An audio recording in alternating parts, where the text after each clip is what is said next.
মিশকাতের হাদিসের মধ্যে আসছে, বনি ইসরাইলের জামানায় একজন অত্যন্ত পাপী বান্দা ছিলেন, যার জীবনে শুধু পাপ আর পাপ, গুনাহ আর গুনাহ। তামাম আমলনামাটা শুধু গুনাহ দিয়ে ভরপুর, কোনো সওয়াব নাই, কোনো নেক আমল তার আমলনামায় নাই। কিন্তু মৃত্যু পথযাত্রী যখন হয়েছেন, বয়সটা যখন ভার হয়েছে, তখন তার মনে হয়েছে আহা, আর কিছুদিন পর দুনিয়া থেকে বিদায় হয়ে যাব, আল্লাহ তাআলার দরবারে কোন মুখ নিয়ে উঠব? আমার তো আমল বলে নেক আমল তেমন কিছু নাই। সন্তানদেরকে ডেকে বলেন, এই সন্তানেরা, আমি যখন মারা যাব, আমার লাশটাকে দাফন না করে তোমরা আগুন দিয়ে জ্বালিয়ে পুড়িয়ে ছাই করে দিও। শুধু তাই নয়, অর্ধেকটা ছাই নিয়ে গিয়ে সাগরের অতল তলদেশে পানির সঙ্গে মিলিয়ে দিবে, বাকি অর্ধেক ছাই নিয়ে গিয়ে পাহাড়ের চূড়ায় ঝোড়ো হাওয়ার সঙ্গে মিলিয়ে দিবে। এর কারণ আল্লাহ সুবহানাহু ওয়া তাআলা আমার মতো পাপী বান্দার দেহটাকে যেন আবার পুনর্গঠন করে ময়দানে মাহশারে কাঠগড়ায় দাঁড় না করাতে পারে। হঠাৎ একদিন জীবন প্রদীপ নিভে গেল। ব্যক্তিটি মৃত্যুবরণ করার সঙ্গে সঙ্গে সন্তানগুলো তার ওসিয়ত অনুযায়ী দেহটাকে দাফন না করে পুড়িয়ে ফেলা হলো। অর্ধেকটা ছাই নিয়ে গিয়ে সাগরের নিচে পানির সঙ্গে মিলিয়ে দেওয়া হলো, আর অর্ধেকটা ছাই নিয়ে গিয়ে পাহাড় পর্বতের চূড়ায় গিয়ে ঝোড়ো হাওয়ার সঙ্গে মিলিয়ে দেওয়া হলো। আদিল মাত্র রব্বুল আলামিন ফেরেশতাদেরকে বললেন, ফেরেশতারা, ওই যে বাতাস আর পানিকে হুকুম করে দাও, আমার পক্ষ থেকে হুকুম জারি করে দাও, সমস্ত ছাইগুলো একত্রিত করে বান্দাটাকে এবার আমার সামনে হাজির করো। বলেন সুবহানাল্লাহ। বলেন তো, এই বাতাস কার সৈনিক? আসতে বলবেন না, জোরে বলেন, বাতাস কার সৈনিক? পানি কার সৈনিক? বাতাস এবং পানিকে রব হুকুম করেছেন, সঙ্গে সঙ্গে দেহটাকে আবার আগের আকৃতি দেওয়া হয়েছে। এইবার রব্বুল আলামিন জিজ্ঞেস করছেন, তুমি কেন এমনটা করেছো? তোমার দেহটাকে তো দাফন করার কথা, কেন আগুন দিয়ে পুড়ে এমনি করে ছাই বানিয়ে ফেলেছো? রূহ এবার জবাব দেয় রব্বুল আলামিন, আপনি হলেন আলিমুম বিজাতিস সুদূর,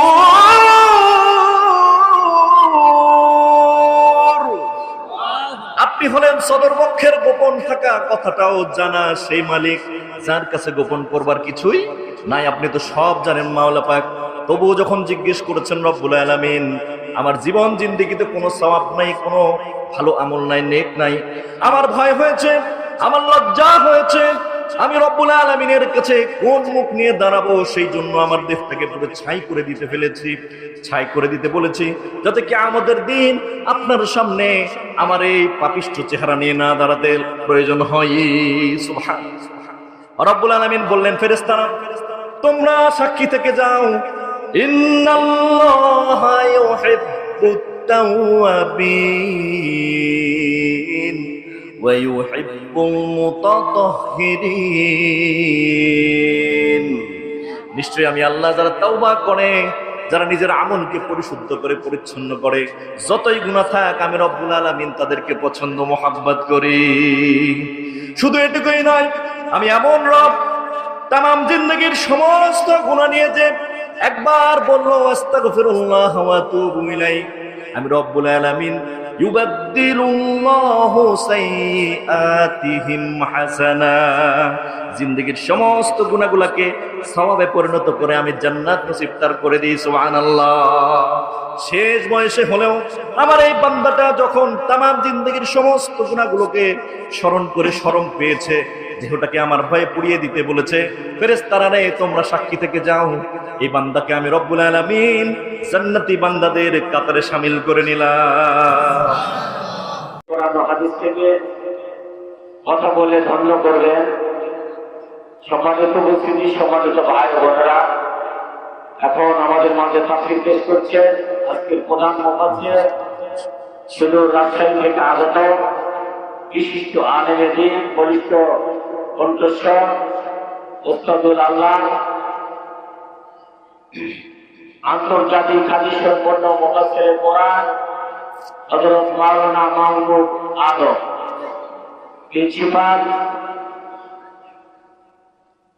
মাদ্রাসাতুল তারবিয়া মাদ্রাসা রাজশাহী ও ফটিক নওদাপাড়া কেন্দ্রীয় জামে মসজিদ রাজশাহী, কিন্তু হুজুরকে কোরআন হাদিস থেকে তাফসীর পেশ করার জন্য অভিনন্দন অনুরোধ করছি। আসসালামু আলাইকুম ওয়া রাহমাতুল্লাহি ওয়া বারাকাতুহু। একটু শার্প করেন আর সাউন্ড একটু বাড়িয়ে দিন। الحمد لله نحمده ونستعينه ونستغفره ونؤمن به ونتوكل عليه ونعوذ بالله من شرور أنفسنا ومن سيئات أعمالنا من يهده الله فلا مضل له ومن يضلل فلا تجد له وليا مرشدا ونشهد أن لا إله إلا الله ونشهد أن سيدنا إمامنا قدوتنا حبيبنا وطبيب روحنا محمد الذي أرسله بالحق بشيرا ونذيرا وداعيا إلى الله بإذنه وسراجا منيرا فقد قال الله تعالى في كلامه المجيد والفرقانه الحميد কেউ জবান বন্ধ রাখবেন না। আল্লাহ তাআলার কালাম জবান খুলে আমার সঙ্গে একই আওয়াজে পড়ুন। আউযু বিল্লাহি মিনাশ শাইতানির রাজীম বিসমিল্লাহির রাহমানির রাহিম ইন্নাল্লাহা ওয়া মালাইকাতাহু ইউসাল্লুনা আলান নাবী ইয়া আইয়ুহাল্লাযীনা আমানু সাল্লু আলাইহি ওয়া সাল্লিমু তাসলিমা اللهم صل على محمد وعلى آل محمد كما صليت على إبراهيم وعلى آل إبراهيم إنك حميد مجيد اللهم بارك على محمد وعلى آل محمد كما باركت على إبراهيم وعلى آل إبراهيم إنك حميد مجيد আমার যখন ফুরাবে দিন আসবে গহীন রাতি থেকো আল্লাহ জীবনে ওয়ে চির সাথী আসবে গহীন রাতি আমার বলে যেদিন কাউকে পাবো না সেদিন আমার শূন্য হিয়ায় তুমি থেকো সান্ত্বনা তুমি থেকো সান্ত্বনা আখির আলো নিবে যেদিন মনের আলো দিয়ে থাকবে না কেউ ঘোর আধারে একটু আলো নিয়ে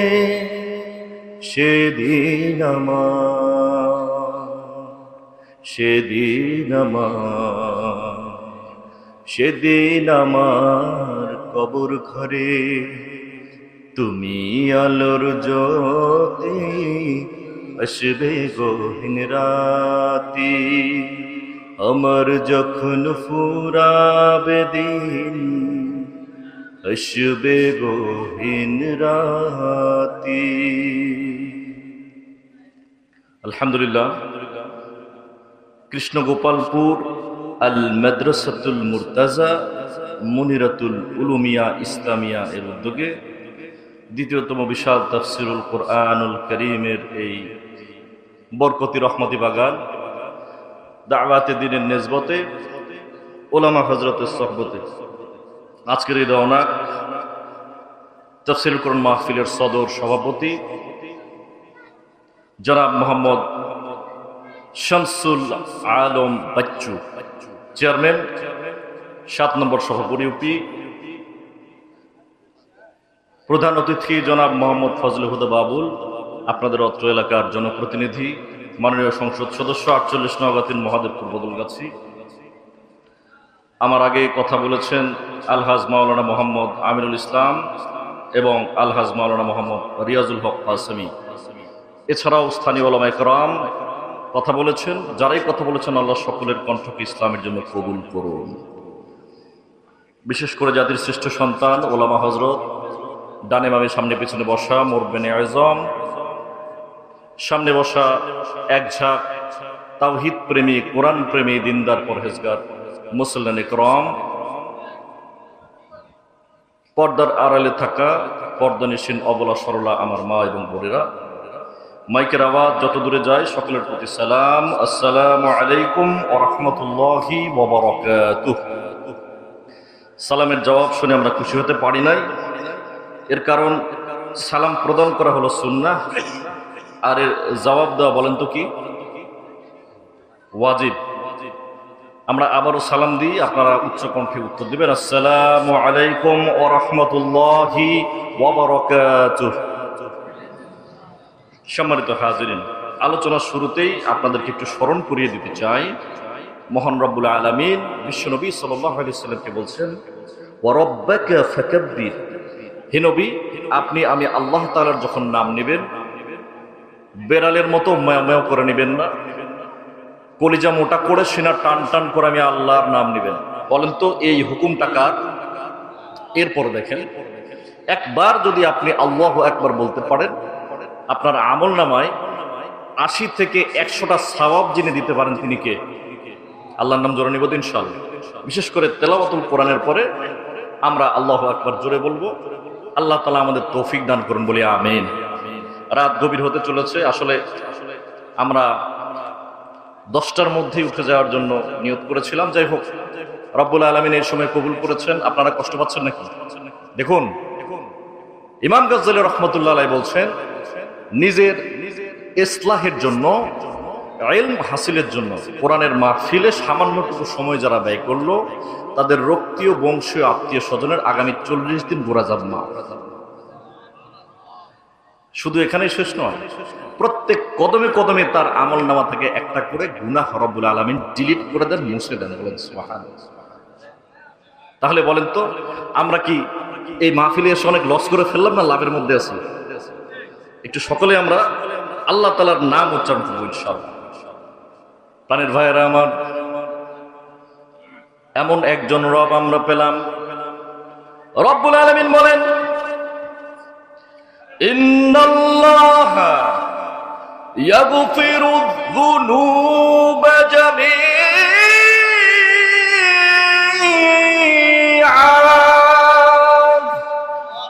হলো না? এই আওয়াজে রব্বুল আলামিনের আরশ পর্যন্ত পৌঁছাবে না। রাত গভীর হচ্ছে, যত জোরে আল্লাহু আকবার বলবেন আসমানের মালিক আল্লাহ খুশি হবে, পালিয়ে যাবে শয়তান। সুবহানাল্লাহ। আবার তেলাওয়াত হচ্ছে, ইন্নাল্লাহা ইয়াগফিরুয যুনুবা জামিআন।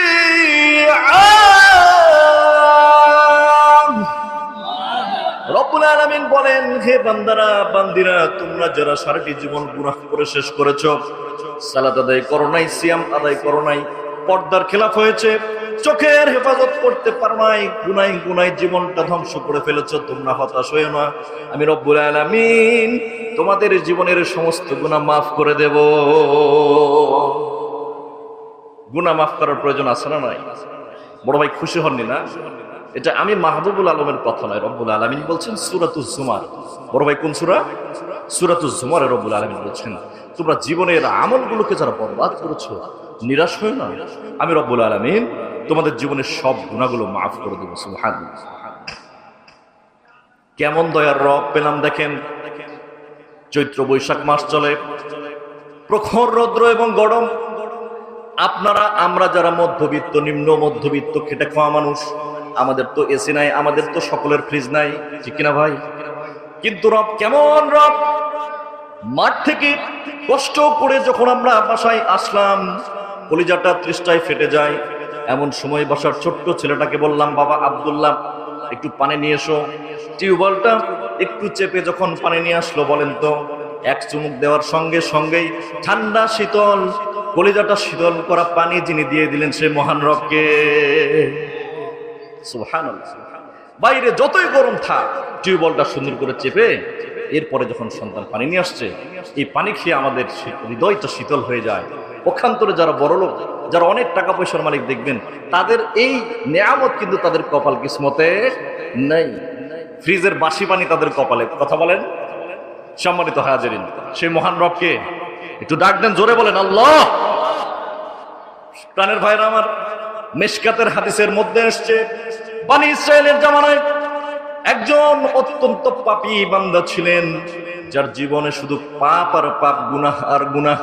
তামাম আমলনামাটা শুধু গুনাহ দিয়ে ভরপুর, কোনো সওয়াব নাই, কোনো নেক আমল তার আমলনামায় নাই।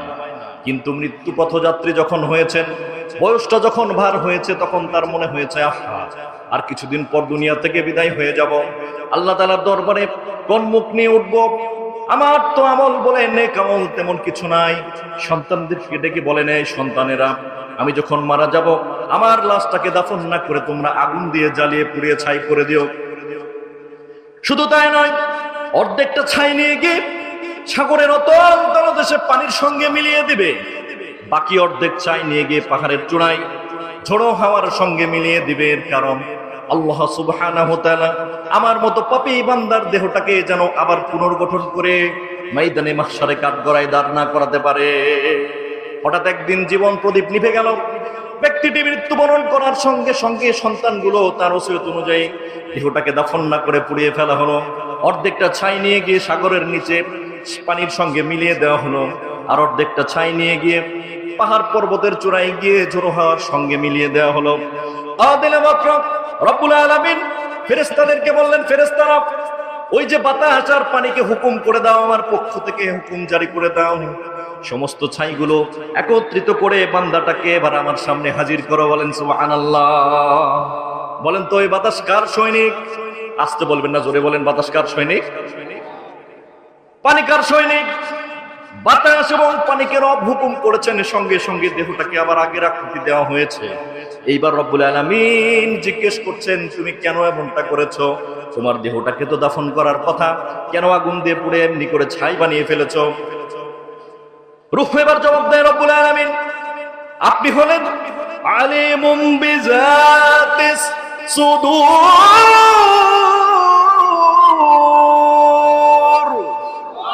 আপনি হলেন সদরবক্ষের গোপন থাকা কথাটাও জানা সেই মালিক, যার কাছে গোপন করবার কিছুই নাই। আপনি তো সব জানেন মাওলা পাক।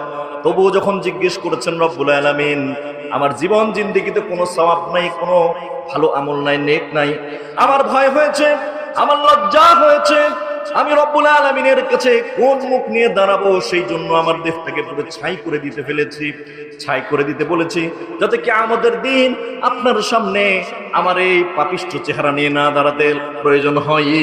সুবহানাল্লাহ। রব্বুল আলামিন বললেন, ফেরেশতারা, তোমরা সাক্ষী থেকে যাও, ইন্নাল্লাহা ইউহিব্বুত তাওয়াবিন ওয়া ইউহিব্বুল মুতাতাহহিরিন। নিশ্চয়ই আমি আল্লাহ যারা তাওবা করে যারা নিজের আমলকে পরিশুদ্ধ করে পরিচ্ছন্ন করে, যতই গুনাহ থাক আমি রব্বুল আলামিন তাদেরকে পছন্দ মোহাব্বত করি। শুধু এটুকুই নয়, আমি এমন রব তামাম জিন্দগির সমস্ত গুনাহ নিয়ে যে একবার বললো আস্তাগফিরুল্লাহ ওয়া আতুবু ইলাইহি, আমি রব্বুল আলামিন ইউবাদদিলুল্লাহু সাইয়্যাতিহিম হাসানা, জিন্দগির সমস্ত গুনাহগুলোকে সওয়াবে পরিণত করে আমি জান্নাত নসিব তার করে দিই। সুবহানাল্লাহ। শেষ বয়সে হলেও আমার এই বান্দাটা যখন তামাম জিন্দগির সমস্ত গুনাহগুলোকে স্মরণ করে শরম পেয়েছে, দেহটাকে আমার ভয়ে পুড়িয়ে দিতে বলেছে, ফেরেশতারা রে তোমরা সাক্ষী থেকে যাও, এই বান্দাকে আমি রব্বুল আলামিন জান্নাতি বান্দাদের কাতারে শামিল করে নিলাম। তাওবা করতে প্রস্তুত তো মুসলমান? করবো তো ইনশাআল্লাহ? সবাই আমার সঙ্গে বলেন আস্তাগফিরুল্লাহ আস্তাগফিরুল্লাহ আস্তাগফিরুল্লাহ ওয়া তুবু ইলাইহি। আল্লাহ তাআলা কবুল করে বলে আমিন। সম্মানিত হাজিরিন, এরপরে আল্লাহ তাআলা বলছেন, তোমরা কি জানো হযরতে আদম আলাইহিস সালাতু ওয়াস সালাম থেকে নিয়ে শেষ দিন পর্যন্ত, কিয়ামতের দিন পর্যন্ত তোমাদেরকে এমন একজন নবী দিলাম যে নবীর মতো চারিত্রিক মাধুর্য পৃথিবীতে আমি আর কোনো কওমকে, কোনো জাতিকে এত চমৎকার চরিত্র সম্পন্ন নবী আমি দেই নাই। রব্বুল আলামিন বলেন, ওয়া ইন্নাকা লাআলা খুলুকিন আযীম।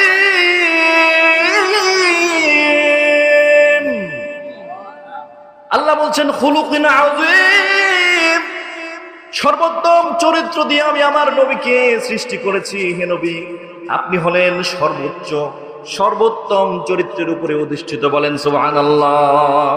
সম্মানিত মুসলমান ভাইরা আমার, এই আজিম শব্দটা এত বড় মাদ্দা, যার অর্থ হলো যার কোনো তল নেই, যার সীমা পরিসীমা করে পরিমাপ করা যায় না। এই মাদ্রাসার ময়দানটার একটা পরিমাপ আছে, দৈর্ঘ্য আছে, প্রস্থ আছে, ঠিক না ভাই? এমনকি বিজ্ঞানীরা পৃথিবী মাপতে মাপতে তার একটা সম্ভাব্য দৈর্ঘ্য আবিষ্কার করে ফেলেছেন। শুধু তাই নয়, চাঁদ এবং সূর্যের দূরত্ব বিজ্ঞানীরা আইডিয়া করে অনুমান করে বলে দিতে পারেন। কিন্তু আজিম শব্দটা এমন একটা মাদ্দা, এমন একটা অর্থবহ শব্দ, যার কোনো সীমা পরিসীমা করা যায় না। বলেন সুবহানাল্লাহ। এত বড় উত্তম চরিত্রের উপর আপনার আমার নবীকে রব্বুল আলামিন অধিষ্ঠিত করেছেন। এমন একটা নবী পেয়ে আমরা খুশি না বেজার? সকলে বলেন খুশি না বেজার? সকলে পড়ি আলহামদুলিল্লাহ। চলুন আমরা রাসূলুল্লাহ সাল্লাল্লাহু আলাইহি ওয়াসাল্লামের জিন্দেগি থেকে, আমরা সিরাতের পাতা থেকে একটু ঘুরে আসি। প্রাণের ভাইরা আমার লক্ষ্য করে দেখুন, রাসূলুল্লাহ সাল্লাল্লাহু আলাইহি ওয়াসাল্লাম তখন মাদানী জিন্দেগিতে, বড় ভাই কোন জিন্দেগিতে?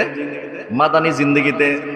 বিশ্বনবী সাল্লাল্লাহু আলাইহি ওয়াসাল্লামের এই জীবনটায় এই ঘটনাটা ঘটে যায়। বনু কাইনুকার বাজারে একজন মুসলিম রমণী বাজার করতে গিয়েছেন, সওদা করতে গিয়েছেন। একজন স্বর্ণকারের দোকানে, স্বর্ণকারটা ছিলেন ইহুদি। মা বোনেরা যারা আছেন কান খানা খাড়া করে দিয়ে শোনেন, আপনাদের কানে মন্তর দেওয়া হয়, ইসলাম হলো নারী বিদ্বেষী। কিন্তু লক্ষ্য করেন, বিশ্বনবী সাল্লাল্লাহু আলাইহি ওয়াসাল্লাম একজন মাত্র মুমিনা নারীর ইজ্জতের দাম কত দিয়েছেন একটু লক্ষ্য করেন। এইবার স্বর্ণকারের দোকানে মুসলিম মুমিনা সেই বোনটি সোনা খরিদ করবার জন্য, অলংকার খরিদ করবার জন্য, ক্রয় করবার জন্য গিয়েছেন। এবার সেই ইহুদি দোকানদার মুসলিম ওই রমণীর ওড়না ধরে একটা টান দিয়েছে, সম্ভ্রম ভারী করেছে। বলেন নাউজুবিল্লাহ। আজকেও এই আমাদের এই জামানায় পৃথিবীতে এসব ঘটে কি ঘটে না? কথা বলেন, ঘটে কি ঘটে না? শুধু ঘটে মানে, গতকালকে টেলিভিশনে দেখলাম এই বাংলাদেশের জমিনে কত নপুংসক মানুষের চরিত্র এত জঘন্য হয়ে গেছে। এক বোন অন্তঃসত্ত্বা গর্ভবতী বোনকে ধরে পেট চিরে বাচ্চাটা নষ্ট করে দিয়ে ধর্ষণ করেছে। বলেন নাউজুবিল্লাহ। এর চেয়ে জঘন্য, এর চেয়ে পাপিষ্ঠ নরাধম আর কি হতে পারে? এই উদাহরণ আমরা কোন জামানায় বসবাস করছি? রব্বুল আলামিন আমাদেরকে সবাইকে হেদায়েত দান করুন বলে আমিন। বাজারের অপর প্রান্ত থেকে বিশ্বনবী সাল্লাল্লাহু আলাইহি ওয়াসাল্লামের একজন সাহাবী খবরখানা পেয়েছেন। তিনি দৌড়ে এসে আল্লাহু আকবার বলে এক কোপ দিয়ে, তরবারি দিয়ে ওই ইহুদি দোকানদারের কল্লাটা উড়িয়ে দিয়ে দুনিয়া থেকে জাহান্নামে প্রেরণ করে দিয়েছেন। বলেন সুবহানাল্লাহ। এরপরে ইহুদিরা খবরটা পেয়েছেন, বনু কাইনুকার বাজারের মধ্যে ওই সাহাবীকে ইহুদিরা আবার ঘিরে নিয়ে তাকে আবার শহীদ করে দিয়েছেন, বলেন নাউজুবিল্লাহ। খবরটা বিশ্বনবী সাল্লাল্লাহু আলাইহি ওয়াসাল্লামের কাছে আসলো। বিশ্বনবী শুনবার পরে তার মুখখানা মলিন হয়ে গেল। সাহাবীরা বড় লজ্জিত, শঙ্কাবোধ করতেছেন, না জানি আমার নবী কি রায় দেয়। যদিও সেই ইহুদি মুসলিম বোনের সম্ভ্রম টান দিয়েছেন, ওড়না ধরে টান দিয়েছেন, কিন্তু তার তো একটা বিচার আছে, বিচার আছে না? আমাদের এই সাহাবী বিচার না করে একটা কোপ দিয়ে তাকে হত্যা করেছেন। বিশ্বনবী কি মুসলমানের বিপক্ষে রায় দেয় কিনা, এমন একটা অবস্থা। কিন্তু দেখা গেল রাহমাতুল লিল আলামিন বললেন, হে সাহাবীরা, তোমরা তোমাদের তরবারিতে শান দাও। আজকে এই মুহূর্তে এখন আমরা বনু কাইনুকার এই গোত্রটাকে এখন ঘেরাও দেব, তাদেরকে নাস্তানাবুদ করে ছাড়বো। কারণ একজন মুমিনা, একজন মুসলিমে, একজন মুসলমানের রমণী, একজন মুসলিমা বোনের ইজ্জতের দাম হাজার হাজার কুফারের জীবনের চেয়েও বেশি দামি, বলেন সুবহানাল্লাহ। কি অনুপম আদর্শ!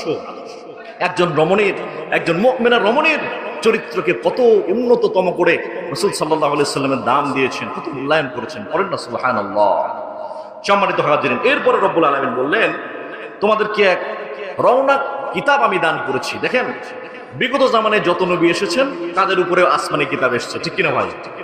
হয়তো কারো কাছে 5 মিনিটে, একদিনে, অথবা রব্বুল আলামিন বাণী প্রকাশ করেছেন, সঙ্গে সঙ্গে কিতাবটা নাজিল করা হয়ে গিয়েছে।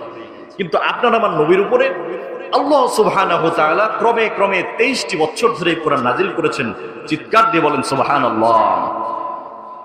রব্বুল আলামিন বলেন, ইন হুয়া ইল্লা যিকরা লিল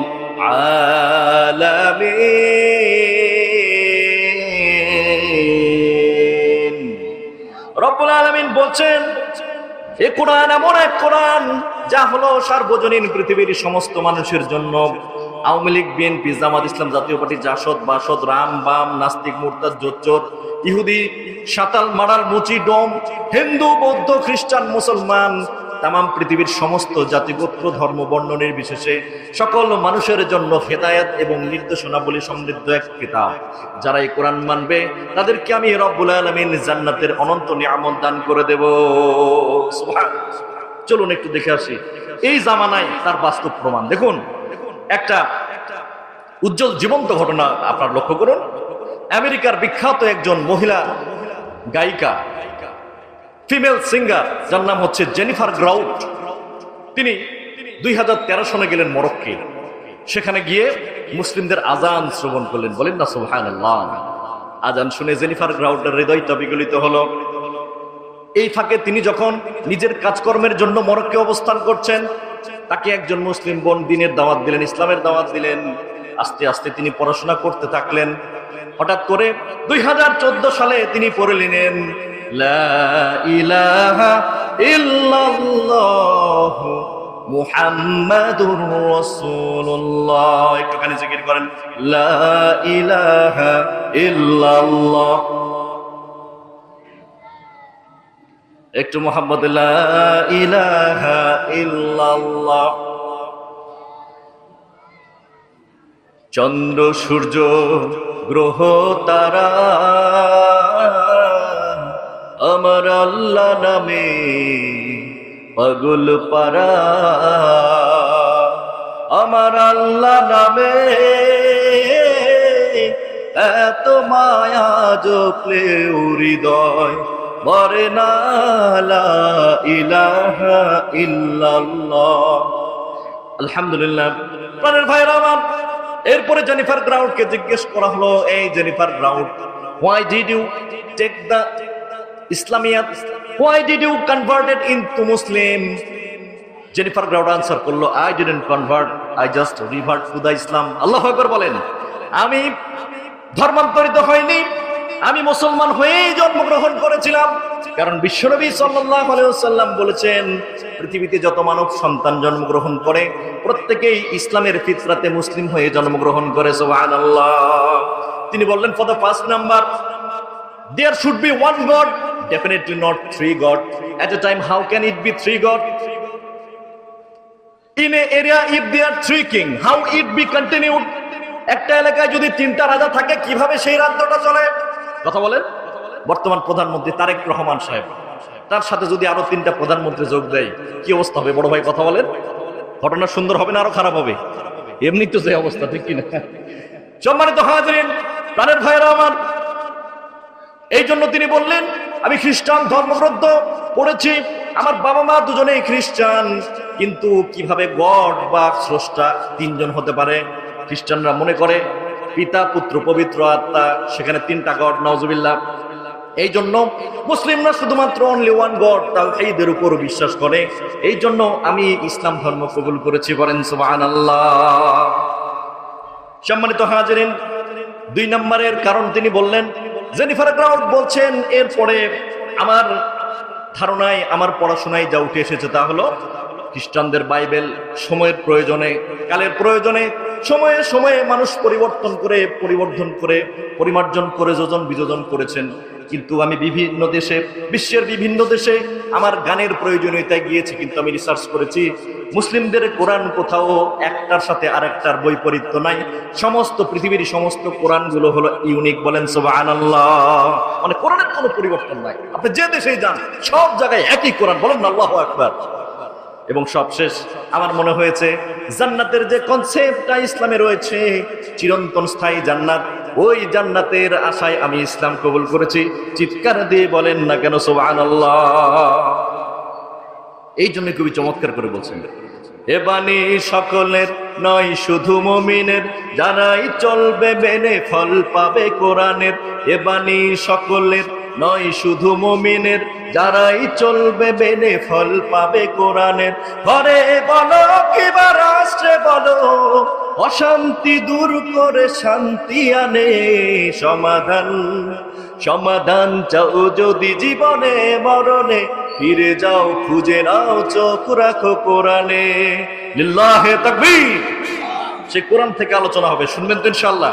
প্রাণের ভাইরা, আপনাদের খুব কষ্ট দিব না, সর্বসাকল্যে আর 1 ঘন্টা, এর মধ্যে প্যাকেজ আলোচনা করে আমি শেষ করে দেব। দেওয়া যাবে 1 ঘন্টা সময় দেওয়া যাবে ইনশাআল্লাহ? কেউ উঠবেন না ইনশাআল্লাহ? সম্মানিত হাজিরিন, চলেন আপনাদের জন্য খুব চমৎকার করে এমন একটা আলোচনা নিয়ে আসছি ইনশাআল্লাহ বিজনিল্লাহ। আপনারা এর আগে এইভাবে ঘটনাটা শুনেন নাই। চলুন আমরা সরাসরি আয়াত চয়াত কোরআন থেকে কথা বলবো। দেখেন, রব্বুল আলামিন এত চমৎকার সার্বজনীন কোরআন দিলেন। এই কোরআনুল কারীমের, গোটা কোরআন কারীমের মোট আলোচ্য বিষয় 7টা। প্রাণের ভাইয়ের আমার, মনোযোগ দেন, তাছাড়া বুঝতে পারবেন না। বলেন তো, কোরআন কারীমের মোট আলোচ্য বিষয় কয়টা? 1 সপ্তাহে কয় দিন? আপনারা বোধহয় জানেন না নাকি? 1 সপ্তাহে কয় দিন? কোরআন কারীমের প্রধান আলোচ্য বিষয় হলো 7টা। 1 নম্বরে হলো আদেশ, 2 নম্বরে নিষেধ, এরপরে সুসংবাদ, এরপরে হলো ভয়, তারপরে দৃষ্টান্ত, এরপরে নিয়ামত এবং শাস্তি, এবং সবশেষ হলো বিশেষ বিশেষ খবর অর্থাৎ ঘটনা। বলেন সুবহানাল্লাহ। কোরআন থেকে এমন একটা বিস্ময়কর আজীব ঘটনা আপনাদের সামনে এই মুহূর্তে আমরা পরিবেশন করব। আল্লাহ তাআলা আমাদের সবাইকে কবুল করুন, বলি আমিন। দেখেন, আল্লাহ তাআলা বলছেন, وَإِلَى ثَمُودَ أَخَاهُمْ صَالِحٌ। রব্বুল আলামিন বলেন, আমি সামুদ জাতির মধ্যে তাদের ভাই সালেহকে নবী করে প্রেরণ করলাম। বলেন সুবহানাল্লাহ। আপনাদের কাছে প্রশ্ন, প্রাণের মুসলমান ভাইরা, বলেন তো সেই গোষ্ঠীর নাম কি? সেই সম্প্রদায়ের নাম কি? সামুদ সম্প্রদায়, সামুদ জাতি। আমরা যেমন কি বাঙালি জাতি, তাই না? এরকম সামুদ জাতির মাঝে একজন নবী পাঠালাম তাদের ভাইকে, তার নাম হলো সালেহ আলাইহিস সালাম। নবীর নাম কি বড় ভাই? সালেহ আলাইহিস সালাম। ইব্রাহিম আলাইহিস সালামের পূর্ব যুগে আরবে যতগুলো কওম বসবাস করত, তাদের মধ্যে প্রাগৈতিহাসিক প্রাচীন একটা জাতিসত্তা গোত্র তারা ছিল, জনগোষ্ঠী তারা ছিল, তাদের নাম হলো সামুদ। এরা আরবের উত্তর পশ্চিমাঞ্চলে বাস করত, নর্থ ইস্ট আরাবিয়ান আরবের উত্তর পশ্চিম অঞ্চলে বাস করত। তাদের প্রধান শহরের নাম ছিল হিজর। কি নাম বলেন তো? কোরআন কারিমে একটা সূরাও আছে, সূরাতুল হিজর, সূরাতুল হিজর।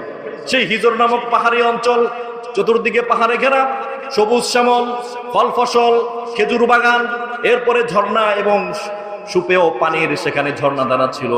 এমন একটা সমৃদ্ধ এলাকায় রব্বুল আলামিন সামুদ জাতিকে সেখানে প্রতিষ্ঠিত করেছিলেন। বলেন সুবহানাল্লাহ। সম্মানিত হাজিরিন, ইউনেস্কো ওয়ার্ল্ড হেরিটেজ সাইট বিশ্ব ঐতিহাসিক স্থানগুলোর মধ্যে অন্যতম একটা এই জায়গা, যে জায়গার বর্তমান নাম হলো মাদাইনে সলেহ। কি নাম বলেন? হাজী সাহেব যারা আছেন তারা ভ্রমণে গিয়েছেন। মাদাইনে সলেহ এই হিজর নামক অঞ্চলে এই সামুদ জাতিরা বসবাস করত। তো হযরত আবু কাবশা রাদিয়াল্লাহু তাআলা আনহু বলছেন, নবম হিজরিতে বিশ্বনবী সাল্লাল্লাহু আলাইহি সাল্লাম যখন তাবুক যুদ্ধে যাচ্ছিলেন, আমরা তখন এই হিজর অঞ্চল পার হচ্ছিলাম। প্রতিমধ্যে এই অঞ্চলে আমরা একটু রাসূলুল্লাহর চেয়ে একটু আগে এগিয়ে গিয়ে আমরা ওই ঝর্ণার পানি নিয়ে আটাকে খামির করছিলাম রুটি বানানোর জন্য। বিশ্বনবী সাল্লাল্লাহু আলাইহি ওয়াসাল্লাম যখন সেখানে পৌঁছে গেলেন, আল্লাহর নবী বললেন, এই সাহাবীরা, সমস্ত খামির গুলোকে তোমাদের উট, ঘোড়া, খচ্চর, গাধাকে খাওয়ায় দাও।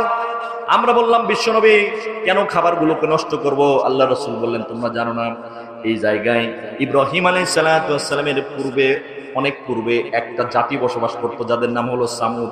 রব্বুল আলামিন কোরআনের মধ্যে বলে দিয়েছেন, এই সামুদ জাতিকে তাদের অবাধ্যতার জন্য আল্লাহ তাআলা এই জায়গায় গজব দিয়ে খতম করেছেন, তাদের দুনিয়ার জমিন থেকে মিশে দিয়েছেন, ধ্বংস করেছেন। সুতরাং তোমরা এই জায়গা থেকে দ্রুততার সঙ্গে পার হয়ে যাও। আর যদি কখনো বিশেষ প্রয়োজনে এখানে আসতে হয়, জবানে থাকবে তওবা ইস্তিগফার, আর চোখের কোণায় থাকবে ঝরঝর করে আল্লাহর জন্য ভয়। বলেন সুবহানাল্লাহ। এর কারণ আমি আশঙ্কা করি তাদের উপরে যে ভয়ঙ্কর আযাব এসেছিল সেটা তোমাদের উপরেও না এসে যায়। আল্লাহু আকবার। কথাটা বুঝতে পেরেছেন? কত গুরুত্বপূর্ণ বিষয় যে নবী বলেছেন এই দিক দিয়ে তোমার যাওয়ার প্রয়োজন নেই, এখানকার পানিও ব্যবহার করো না, কিন্তু যদি যেতেই হয় তাহলে চোখে পানি নিয়ে যাবে আর জবানে ইস্তিগফার থাকবে। এত ভয়ঙ্কর একটা জায়গা, যে জায়গার নাম হচ্ছে মাদাইনে সলেহ। কি আলোচনা চালিয়ে যাবো না বিরক্ত লাগতেছে? না, বিরক্ত লাগলে বলেন, আমরা তওবা ইস্তিগফার করে মনোযোগ করে ছেড়ে দেব। আলোচনাটা শুনবেন ইনশাআল্লাহ। দেখেন সামুদ জাতি কিভাবে ধ্বংস।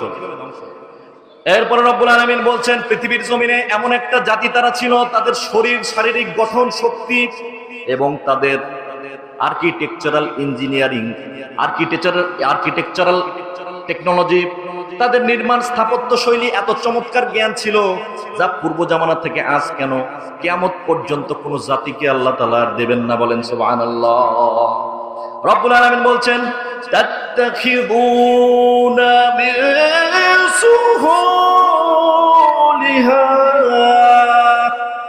আল্লাহ তাআলা বলছেন তাদের ব্যাপারে, তাত্তাখিযুনা মিন সুহুলিহা قصورا وتنحتون الجبال بيوت। রব্বুল আলামিন বলেন তারা এত স্থাপত্য বিদ্যায় উন্নত ছিল, তারা বিরাট বিরাট পাথরের পাহাড়ের মধ্যে বড় বড় রাজপ্রাসাদ তৈরি করত। আল্লাহু আকবার বলেন। পাহাড়ের মধ্যে প্রাসাদ তৈরি করত মানে পাহাড় কেটে কেটে সেখানে চমৎকার বিরাট বিরাট মহল তৈরি করত। দেখেন, পাহাড় এমন একটা চমৎকার জায়গা, এমন একটা সেফ জায়গা যেখানে ঝড় হোক, বৃষ্টি হোক, বন্যা হোক, কোনো পানি, কোনো প্রাকৃতিক দুর্যোগ সেখানে আক্রমণ করতে পারবে না। এই জন্য আল্লাহ বলছেন তাদেরকে এমন আমি architectural knowledge, architectural engineering technology দান করেছিলাম, স্থাপত্য বিদ্যায় এত তারা পারদর্শী ছিল, পৃথিবীতে আর কোনোদিন আমি কাউকে এমন দান করব না।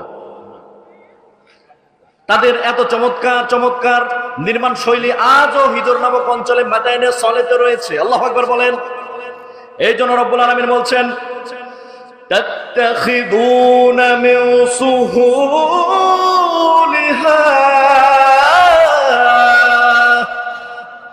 قصورا وتنحتون الجبال بيوت। আমি রব্বুল আলামিন তাদেরকে এত জ্ঞান দিয়েছিলাম, তারা পাহাড়ের মধ্যে বিশাল বিশাল মহল তৈরি করত, পাহাড় কেটে কেটে প্রাসাদ তারা নির্মাণ করত। বলেন সুবহানাল্লাহ। এরকম সমৃদ্ধ একটা জাতিকে তাদের নবী সালেহ আলাইহিস সালাম দাওয়াত দিলেন, দ্বীনের দাওয়াত। কারণ সাইয়েদনা সালেহ আলাইহিস সালাম দেখছেন রব্বুল আলামিনের এত নিয়ামত পাবার পরেও এই সামুদ জাতির লোকেরা পাথর কেটে কেটে মূর্তি বানিয়ে ওই মূর্তির সামনে সিজদা করে, তাদের ইবাদত করে। বলেন নাউজুবিল্লাহ, নাউজুবিল্লাহ। এই জন্য সালেহ আলাইহিস সালাম বললেন, ক্বালা ইয়া কওমি ইবুদুল্লাহ,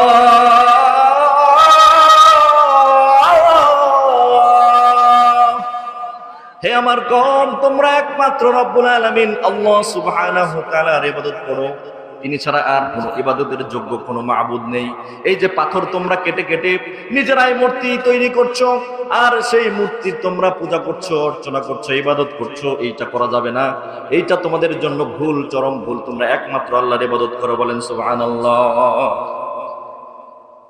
এরপরে তিনি আরো স্মরণ করে দিলেন, এই সামুদ জাতির লোকেরা তোমরা লক্ষ্য করো, রব্বুল আলামিন তোমাদেরকে প্রাকৃতিক দুর্যোগ, ঝড় ও ঝঞ্ঝা, বন্যা থেকে কতভাবে রক্ষা করেছেন, তোমাদেরকে বাঁচিয়েছেন। তোমরা পাহাড়ের মধ্যে গর্ত করে করে, পাহাড় কেটে কেটে কত চমৎকার প্রাসাদ নির্মাণ করো। তোমাদের ঝর্ণা রয়েছে, ক্ষেত আবাদ রয়েছে, খেজুরের গাছ রয়েছে, চমৎকার সুপেয় পানি রয়েছে। এত সম্পদ, এত চমৎকার সব নিয়ামত থাকার পরেও তোমরা আল্লাহকে বাদ দিয়ে অন্য কারো ইবাদত করছো। সুতরাং সেখান থেকে ফিরে আসো। ফাস্তাগফিরু থুম্মা তুবু ইলাইহি। আল্লাহু আকবার। তোমরা আল্লাহর কাছে ফিরে আসো এবং তওবা করো। সে রব্বুল আলামিনের একমাত্র ইবাদত করো, আর অন্য কোনো ইলাহের ইবাদত করো না। বলেন সুবহানাল্লাহ। দেখেন, যখন কোনো যুক্তি থাকে না তখন শুরু হয় কুযুক্তি। বলেন তো কি যুক্তি? ওই যে মানুষের আছে তিনটা হাত, বড় ভাই বলেন, কথা বলেন, কয়টা হাত? ডান হাত, বাম হাত, আরেকটা কি? হ্যাঁ, অজুহাত। তো সেরকম যখন যুক্তি নাই তখন কুযুক্তি। সালেহ আলাইহিস সালাম বলছেন, আচ্ছা তোমরা পাথর কেটে মূর্তি বানাও আর সেই মূর্তির ইবাদত করছো, এটা কেমন কথা? যেই পাথরকে তোমরা কেটে কেটে বানাচ্ছ, সেই পাথর কিভাবে মানুষের প্রভু হতে পারে? তখন তাদের কাছে কোনো যুক্তি নাই, তাই তারা কুযুক্তি করলো। দেখেন আল্লাহ তাআলার ভাষায়, পারেন মুসলমান ভাইরা, গভীর মনোযোগ। আল্লাহ তাআলা বলছেন, সামুদ জাতির লোকেরা এবার উত্তর দিচ্ছে, আতানহানা আন না'বুদা মা ইয়া'বুদু আবাউনা। আল্লাহু আকবার। তুমি কি আমাদের পূর্বপুরুষ বাপ দাদাদের ইবাদত থেকে সরে আসতে বলছো? আমাদের বাপ দাদারা, পিতৃপুরুষরা যেই ইবাদত করেছে, যেই ধর্ম পালন করেছে, সেই ধর্ম পালন করতে গিয়ে তুমি আমাদেরকে নিষেধ করতেছো। বলেন নাউজুবিল্লাহ। এখনো দেখবেন যখন সহি আকীদার কথা, সহি হাদিসের কথা, সহি মানহাজের কথা বলা হয়, আর বলা হয় এতদিন যা করে এসছেন এগুলো বিদআত, এগুলো শিরক, এগুলো কুফরি, সঙ্গে সঙ্গে তারা বলেন যে তোমরা কি আমাদের বাপ দাদাদের করে আসা ইবাদত থেকে দূরে সরে আসতে বলছো? আমাদের বাপ দাদা এগুলো করতো, সুতরাং আমরাও এগুলো করব। কথা বলেন ঠিক কিনা? সম্মানিত হাজিরিন, এরপরে তারা বলল, হে সালেহ, তুমি যদি সত্যি নবী হও তাহলে তুমি প্রমাণ করো যে তুমি নবী। কথা বুঝতে পেরেছেন? তুমি যদি সত্য নবী হও তাহলে তুমি আমাদেরকে প্রমাণ দাও। তুমি এবার আমাদেরকে এমন একটা প্রমাণ দাও যার কারণে আমরা বিশ্বাস করতে পারি যে তুমি নবী। কষ্ট হচ্ছে না? সম্মানিত ভাইরা আমার, আল্লাহ তাআলা বলছেন, আস্তে আস্তে রব্বুল আলামিন বলছেন সেই কথাটাই, ক্বালা ইয়া কওমি আরাআইতুম ইন কুনতু আলা বাইয়িনাতিন মির রাব্বি। আল্লাহু আকবার। এইবার সালেহ আলাইহিস সালাম বলছেন, ঠিক আছে, আমি যদি আমার রব্বুল আলামিনের কাছ থেকে একটা মুজিজা তোমাদের সামনে, উপমা যদি আমি হাজির করতে পারি, তোমাদের সামনে যদি প্রমাণ করতে পারি, তাহলে কি তোমরা ঈমান আনবে নাকি? এরপরে সামুদ গোত্রের লোকেরা বলল, ঠিক আছে, আমরা তাহলে তোমার কাছে যে প্রমাণটা চাইবো সেইটাই আনতে হবে। কথা বুঝেন? একটার পর একটা তারা যুক্তি বের করছেন। সালেহ আলাইহিস সালাম বললেন, বলো তোমরা কি দেখতে চাও? সামুদ জাতির লোকেরা বলল, এই যে হিজরের চতুর্দিকে, অর্থাৎ আমাদের এই চতুর্দিকে যে পাহাড়গুলো রয়েছে, এই পাহাড়গুলোর মধ্য থেকে একটা বড় পাথর, এই পাথরের ভিতর থেকে জীবন্ত একটা উটনি বের করো, 10 মাসের গাভীন। বড় ভাই, কয় মাসের গাভীন? 10 মাসের গাভীন জীবন্ত একটা উটনি বের করে নিয়ে আসো পাহাড়ের ভেতর থেকে। আবার সেই উটনিকে সঙ্গে সঙ্গে কিন্তু প্রসব করতে হবে একটা বাচ্চা। বড় ভাই, কোরআন থেকে বলছে, কিন্তু বানানো ঠাকুরমার ঝুলির গল্প বলছে না, কান খাড়া করে দিয়ে শুনুন। এক্ষুনি সেই বাচ্চাটা আবার প্রসব করতে হবে এবং সেই উটনি দুধ দিবে। আমরা সবাই মিলে সেই দুধ চেক করে খেয়ে দেখবো এটা জাদু না সত্য। এরপরে যদি আমরা সেটা প্রমাণ পাই যে এটা সত্য, সঙ্গে সঙ্গে আমরা ইসলাম কবুল করব। কথা বুঝতে পেরেছেন? কি ভয়ঙ্কর কথা! আস্ত একটা পাথর থেকে একটা গাভীন উটনি বের হতে হবে, আবার সেটা গাভীন থাকতে হবে, সঙ্গে সঙ্গে বাচ্চা দিতে হবে, আবার দুধ দিতে হবে। সে দুধ তারা সবাই খেয়ে এরপরে প্রমাণ পাবে, তারপরে তারা ইসলাম কবুল করবে। এমন একটা অযৌক্তিক একটা প্রমাণ তারা চাইলো। রব্বুল আলামিন এটা পারেন কি পারেন না বলেন তো? আল্লাহু আকবার, আল্লাহু আকবার বলেন। ফাআলুল লিমা ইউরিদ, যা খুশি তিনি তাই করতে পারেন। সুবহানাল্লাহ। এরপরে রব্বুল আলামিনের ভাষায় শুনুন, ওয়া কওমি হাযিহি নাকুতুল্লাহি লাকুম আয়া। আল্লাহু আকবার। হঠাৎ করে বিকট আওয়াজ হবার পরে পাথর ফেটে একটা গাভীন উষ্ঠি বের হয়ে এলো। আল্লাহু আকবার, আল্লাহু আকবার। সালেহ নবী বললেন, এই যে হলো আল্লাহর পক্ষ থেকে আসা প্রমাণ, তোমরা দেখে নাও, এই হলো আল্লাহর পক্ষ থেকে আসা সেই উটনি যা তোমরা চেয়েছিলে। বলেন সুবহানাল্লাহ। তাফসীরের গ্রন্থে লিখে এটা এত বিরাট আকৃতির একটা উটনি ছিল যা দেখে লোকেরা ভয় পেয়ে গেল, এবং সঙ্গে সঙ্গে সেই উটটি বাচ্চা প্রসব করলো এবং তার দুধ ওই সামুদ জাতির গোটা কম মিলে খেয়ে পেট পুড়ে খেতে পারলো। বলেন সুবহানাল্লাহ। তাকে দেখে সবাই ভয় পেতে লাগলো, এবং ওই উটটি যখন রাস্তা দিয়ে হেঁটে যেত আশেপাশের সমস্ত পশু পাখি দেখে সেখান থেকে দৌড়িয়ে পালিয়ে যেত। কারণ বলেন, এটা কি সাধারণ কোনো উট কি না? সাধারণ উট, এটা রব্বুল আলামিনের মুজিজার উট। বলেন সুবহানাল্লাহ। সেখানে রব্বুল আলামিন একটা নির্দেশনা দিলেন, হে সালেহ আলাইহিস সালাম, তাদেরকে বলো এই সামুদ জাতির যে ঝর্ণা রয়েছে এই ঝর্ণা থেকে এই উটনি একদিন পানি পান করবে আর আরেকদিন কওমের লোকেরা পানি পান করবে। প্রতিদিন কওমের লোকেরা যেন পানি পান না করে, কারণ উটনির অনেক পানি খাওয়ার প্রয়োজন। আপনারা জানেন উট হলো মরুভূমির জাহাজ, সে প্রচুর পানি পান করে, এই জন্য এমন একটা আইন থাকলো। তো এমন সময় কাফিরদের নেতা এমন একটা ঘটনা দেখবার পরে জান্দা ইবনে আমর, কি নাম বললাম ভাই? জান্দা ইবনে আমর, তিনি ছিলেন কাফেরদের নেতা। এই আস্ত পাহাড় থেকে জীবন্ত উট বের হওয়া দেখে সঙ্গে সঙ্গে সেজদা দিয়ে আল্লাহর ধর্ম, পবিত্র ধর্ম তাওহীদকে, ইসলামকে তিনি কবুল করে নিলেন। সুবহানাল্লাহ। কিন্তু তার একটা সাইমসা ছিল। বলেন কি ছিল ভাই?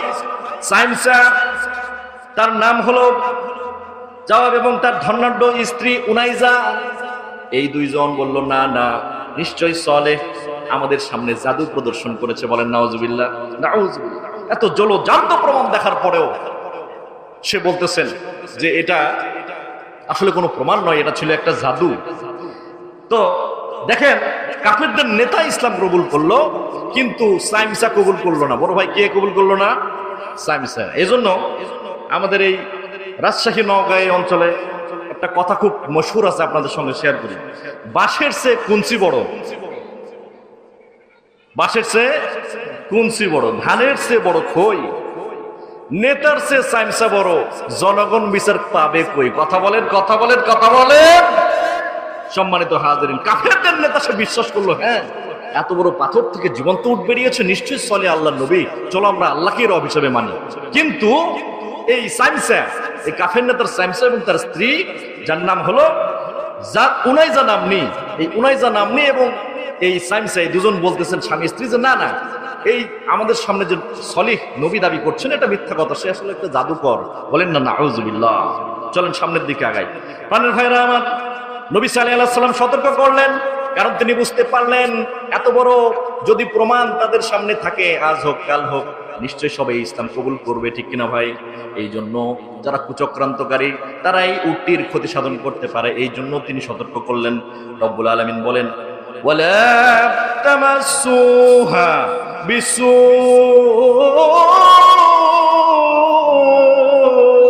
আল্লাহু আকবার। রব্বুল আলামিন বললেন, নবী সাল্লাল্লাহু আলাইহি সাল্লাম তার কওমকে সতর্ক করলেন, তোমরা খবরদার এই উটের ক্ষতি করার জন্য তার গায়ে স্পর্শটুকু তোমরা করবে না, কারণ এটা হলো রব্বুল আলামিনের থেকে প্রদত্ত একটা মুজিজার উট। একে যদি তোমরা খারাপ উদ্দেশ্যে অর্থাৎ হত্যার উদ্দেশ্যে অথবা তার ক্ষতি করার জন্য স্পর্শ করো, রব্বুল আলামিন তোমাদেরকে নাস্তানাবুদ করবেন, তোমাদেরকে আযাব দিবেন। বলেন সুবহানাল্লাহ। ইমাম ইবনে জারির রাহমাহুল্লাহ বলেন, এই জওয়াব, যার নাম নিলাম যে সাইমসা, এই জওয়াব এবং তার স্ত্রী উনাইজা নামনি, তারা ষড়যন্ত্র করলো এবং তাদের সাথে মোট লোক সংখ্যা হলো 9 জন। বলেন কয়জন? কোরআনের ভাষায় এই 9 জন তারা ষড়যন্ত্র করলো যে এই উটকে হত্যা করতে হবে। যদি উটকে হত্যা করতে পারি আমরা, তাহলে আবার আমাদের সে আগে মাজারের বাজারের ব্যবসা, ধর্ম ব্যবসা আবার আমাদের শুরু করা যাবে। পাথরের মূর্তি করব, লোকজন সেই পাথরের মূর্তির সামনে টাকা পয়সা দেবে, বিভিন্ন হাদিয়া নিয়ে এসে দেবে, আমাদেরকে আবার সেই পীর সাহেব একটা ভাব আমাদেরকে মান্যগণ্য করবে, এই জন্য আমরা এই ধর্ম ব্যবসা চালাতে পারবো, সুতরাং এই উটকে হত্যা করতে হবে। কিন্তু এই নওজনের মধ্যে কেউ কেউ আবার ভয় পাচ্ছিল না। আজব কথা, সালেহ যখন তার আল্লাহকে ডাক দিল, সঙ্গে সঙ্গে পাথর ফেরে একটা জীবন্ত উট বেরিয়ে এলো। নিশ্চয়ই সালেহ বোধহয় সত্য নবী, এমন ভয়ও তারা করছিল। এমন সময় এই 9 জনদের মধ্যে কেউ কেউ যখন ভয় পাচ্ছিল, ঠিক সেই সময় উনাইজা নাম নিয়ে, ওই স্যামসার বউ, এই উনাইজা নামনির বেশ কয়েকটা সুন্দরী মেয়ে ছিল। তিনি ঘোষণা দিলেন, আমার এই সুন্দরী মেয়েদের মধ্যে যে কোনো একটি মেয়েকে দিয়ে তার সঙ্গে বিয়ে দিব এবং অনেক সম্পদ দিব, যে এই উটটিকে হত্যা করবে। বলেন নাউজুবিল্লাহ। এমন একটা চটকদার, এমন একটা ষড়যন্ত্রমূলক তিনি যখন প্রস্তাবনা উপস্থাপন করলেন, এমন সময় ওই 9 জনদের মধ্যে কয়েকজন আবার অতি উৎসাহিত হয়ে তারা সেই উটটিকে হত্যা করার জন্য রাজি হয়ে গেল। বলেন নাউজুবিল্লাহ। সম্মানিত হাজির, দেখবেন সমাজের মধ্যে এরকম কিছু মানুষ থাকে যারা নিজেরা শয়তানি করবে না, কিন্তু কুটুস করে একটু কামড় দিয়ে জ্বালায় দিবে। কথা বলেন ঠিক কিনা? পাশের বাড়ি গন্ডগোল হয়, তিনি চায়ের দোকানে বলে আয় হায় হায় হায় হায়, সব শেষ। কেন কি শেষ? বুঝে দেখলাম আব্দুর রহিমের বাসায় বেটার বউ আর শাশুড়ি, হাই রে গন্ডগোল, সি সি সি, ঠিক কিনা বলেন? সম্মানিত হাজিরেন, এইখানে একটা মাসআলা দেখেন, রব্বুল আলামিন বলছেন ওয়াইলুল লিকুল্লি হুমাজাতিল লুমাজা, দুর্ভোগ প্রত্যেকের যারা সামনে এবং পেছনে মানুষের গীবত করে। আল্লাহু আকবার বলেন। আমরা মনে করি গীবত হলো মানুষের পেছনে পেছনে শুধু বলা, না, শুধু পেছনে বলা নয়, সামনে বলা যারা তারাও গুনাহগার, তাদেরকেও রব্বুল আলামিন ওয়াইল নামক জাহান্নামের গর্তে ফেলে দিবেন। বলেন নাউজুবিল্লাহ। দেখবেন অনেকে বলে, ভাই আমি পেছনে কথা বলা পছন্দ করি না, সামনাসামনি এমন দেওয়া দিলাম লজ্জায় মাথা নিচা করে ফেললো। বলেন ঠিক কিনা? বলে না বলে না বলে না? লোকজনের সামনে ভরা বাজারে এমন দেওয়া দিলাম, আমি আবার পেছনে কথা পছন্দ করি না, সামনে সামনে বলি। আল্লাহ বলছেন ওয়াইলুল লিকুল্লি হুমাজাতিল লুমাজা, বিনা হিসেবে তুই জাহান্নামে যা। আল্লাহু আকবার। যারা সামনে পেছনে মানুষকে অপমান করে, মানুষকে লাঞ্ছিত করে, অসম্মান করে, রব্বুল আলামিন তাদেরকে ওয়াইল নামক জাহান্নামের গর্তে ফেলিয়ে দিবে। রব্বুল আলামিন আমাদের সবাইকে হেফাজত করেন, আমরা বলি আমিন। এরপর আল্লাহ তাআলা বলছেন ফাআকুরুহা, তারা এই নরাধমগুলো ওই যে উনাইজা নাম নিজেই অফার দিল, সুন্দরী মেয়েদের মধ্যে থেকে একজনকে বিয়ে করার প্রস্তাব আর অনেক সম্পদ, এইটাকে তারা সামনে রেখে আর লোভ সামলাতে পারলো না, হঠাৎ করে গিয়ে উটটাকে হত্যা করে ফেললো। বলেন নাউজুবিল্লাহ। রব্বুল আলামিন ব্যাখ্যা করছেন, দেখেন পরের দিন ছিল বুধবার। কি বার ভাই? আজকে কি বার? দেখেন আপনারা মনোযোগ দিচ্ছেন। আচ্ছা, ওইদিকে কি ঘটনা ঘটতেছে? কি খাওয়া দাওয়া আছে নাকি? এদিকে লক্ষ্য করেন, আর বেশি সময় নেব না। দেখেন, কথা যদি বলে আপনাদেরকে কিছু শোনাই যেত না পারি, তাহলে তো আমার বলাটা হবে বৃথা আর আপনার সময়টা হবে ব্যর্থ, ঠিক কিনা? একটু মনোযোগ দেন। দিনটি ছিল বুধবার। এই বুধবারে তারা উটকে ধাওয়া করলো। ধাওয়া করতে করতে তারা প্রথমে উটের পায়ের গোছার মধ্যে একটা আঘাত করলো। আঘাত করবার পরে এবার উটটা বড় আর্তনাদ করে ডেকে তার সন্তানকে ডেকে ডেকে অনেক জোরে জোরে ডাক দিল। 3টি ডাক দেওয়ার পরে সন্তানটা যে কাছে আসে, লক্ষ্য করেন, একটু সেই দৃশ্যটা লক্ষ্য করার চেষ্টা করেন। উটটা পড়ে আছে, তার যে ছোট্ট সন্তান অর্থাৎ উটের বাচ্চা কাছাকাছি আসছে। দুইজন এবার চোখের পানি ছেড়ে কান্না করতেছেন। এমন সময় ওই পাষণ্ড হৃদয় কাফেরদের মধ্য থেকে একজন এসে বর্ষা দিয়ে সেই উটের বুকখানা দ্বিখণ্ডিত করে দিল। বলেন নাউজুবিল্লাহ। কত বড় বেঈমান, চিন্তা করলেন। এরপরে আরেকজন এসে তরবারি দিয়ে আঘাত করলো। তাফসীরের কিতাবে লিখে উটের কাল্লাটা এবার দ্বিখণ্ডিত হয়ে জমিনের মধ্যে পড়ে গেল। এরপরে তারা সেই ছোট্ট উটের শাবকটিকে হত্যা করে ফেললো। বলেন নাউজুবিল্লাহ। নবী সাল্লাল্লাহু আলাইহি ওয়াসাল্লাম খবর পেলেন, হিজর শহরের সব লোক এসে জড়ো হলো। তারা সবাই দেখতে থাকলো যে অলৌকিক উট, আল্লাহর অলৌকিক সেই উট খানাকে এবার খণ্ড বিখণ্ড করে হত্যা করা হয়েছে। এই দেখে সাইয়েদনা সালেহ আলাইহিস সালাম হাউমাউ করে কান্না শুরু করলেন।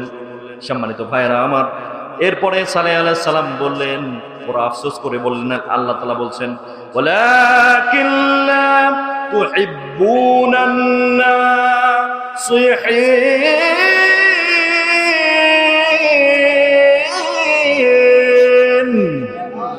রব্বুল আলামিন বলছেন, সালেহ আলাইহিস সালাম তাদেরকে বললেন, তোমরা তো তোমাদের যারা শুভাকাঙ্ক্ষী, তোমাদের যারা ভালো চায় তাদেরকে তোমরা পছন্দ করো না, তোমরা তাদেরকে মুহাব্বত করতে জানো না, ঠিক কিনা বলে?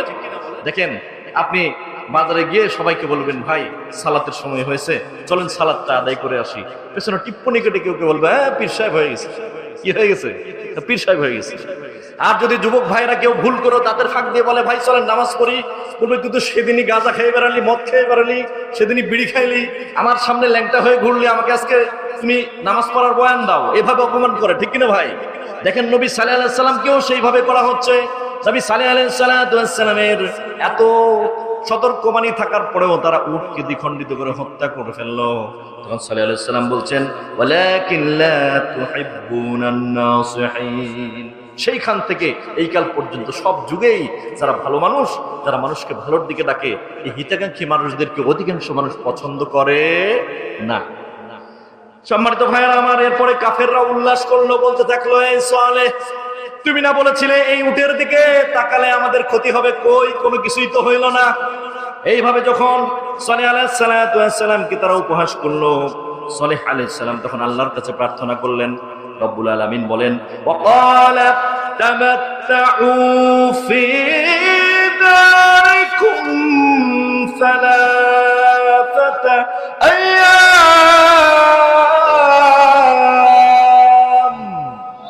রব্বুল আলামিন বলেন, তোমরা 3 দিন বাসায় অবস্থান করো, 3 দিন তোমরা সুখের অবস্থান করো তোমাদের ঘরে। এরপরে রব্বুল আলামিনের পক্ষ থেকে তোমাদের কাছে গজব নাজিল হবে। এই তথ্যটা সালেহ আলাইহিস সালাম ঘোষণা করে বললেন সুবহানাল্লাহ।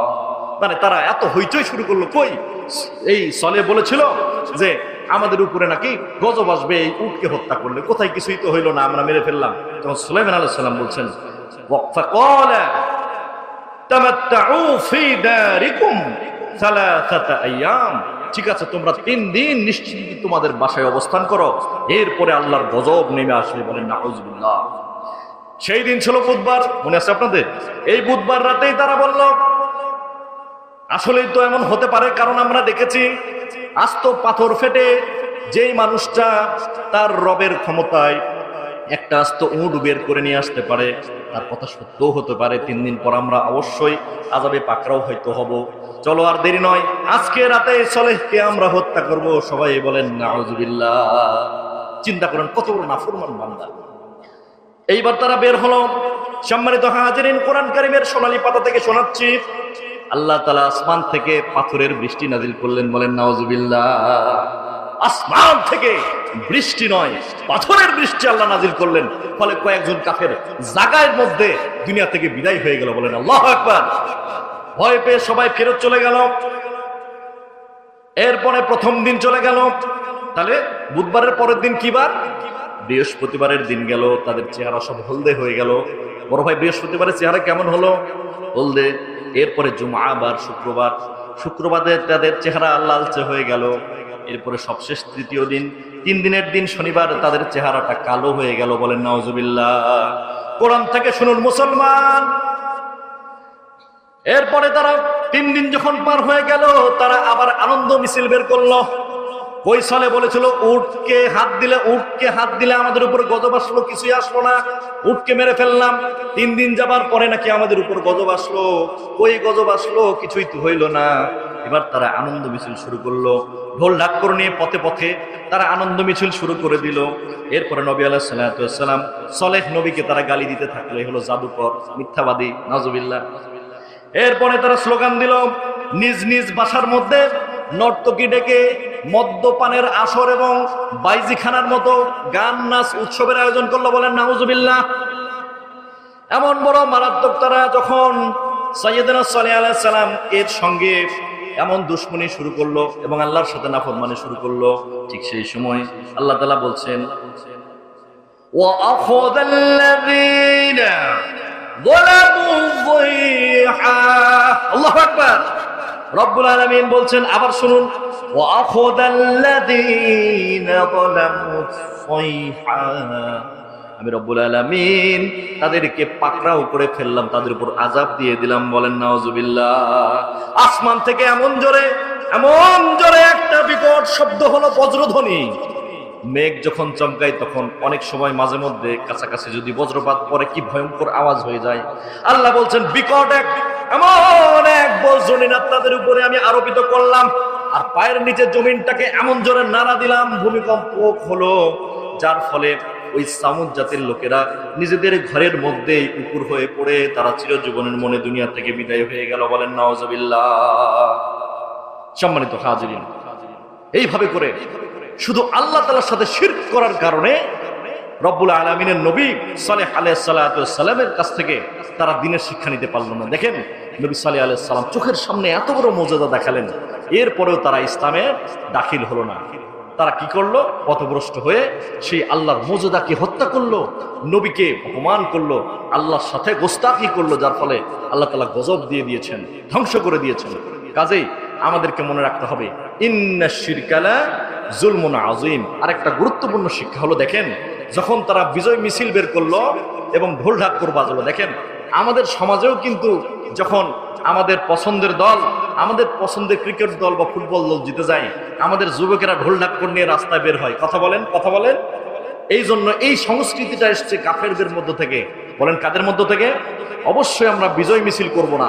আমাদের কোনো বিশেষ কোনো অর্জন হলে, আমরা কোনো বিজয় করলে সঙ্গে সঙ্গে আমরা যেটা করব, সেজদা দিয়ে আল্লাহ শুকরিয়া আদায় করব। পারবো না ইনশাআল্লাহ? পারবো?